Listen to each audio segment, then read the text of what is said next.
All right. Let me just share my screen really quick. Start back at the top. Okay, so I'm going to be talking about Nelson Mandela today. He was a respected political leader who fought against racial discrimination in South Africa during the 1960s to the 1980s. He had a lot of influence in changing governmental policies so that it established equality for African Americans. And we'll talk a little bit more about that later. I just wanted to give some background really quick. So Nelson Mandela's real name is actually Rolihlahla, I think is how you say it, Mandela. Nelson was a name given to him by a childhood school teacher who was assigned to give African American children more Christian names. And so this was one of his first encounters with racial discrimination within the school system. And this would continue to happen throughout his years of education. As he grew older, he became a member of the ANC, or the African National Congress, which sought to fight against racism.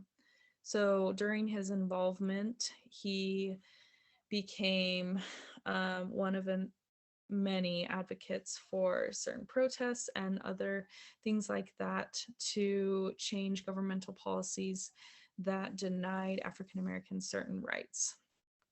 So government officials at the time saw the ANC as a threat, and so they told Nelson Mandela that if his actions continued, that he would be arrested.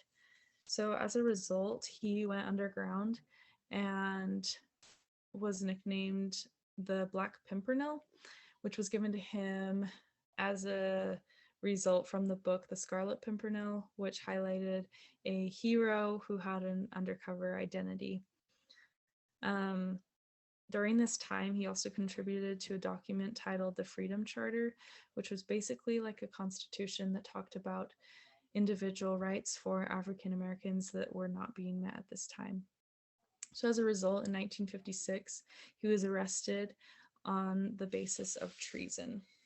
And so he was put on trial for a few years and eventually was sentenced to life in prison. And before he left to go to prison, he gave a speech called Before I Die. And I really like this part that he said in it, so I'm going to read it. He says, "I have cherished the ideal of a democratic and free society in which all persons will live together in harmony and with equal opportunities.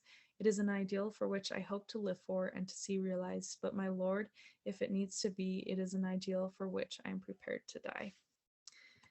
And so he went to prison and actually was in prison for 26 years, but was released when there was a shift in governmental power.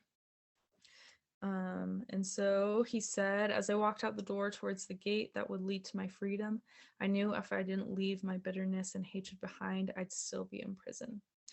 And so he left prison and became involved again in the ANC. He was a president. And so he worked together with many individuals to establish racial justice and to try and reform policies so that everyone could have equal opportunities. In 1994, he became the president of South Africa.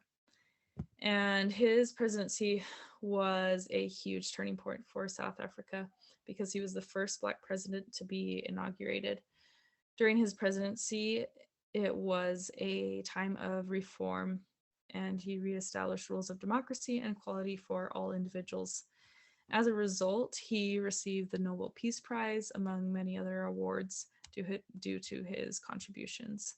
Then later, after he died, the United Nations General Assembly established a holiday called Mandela Day that was instituted to remember the good that he had done and the changes that he had made in South Africa. So that's all I have.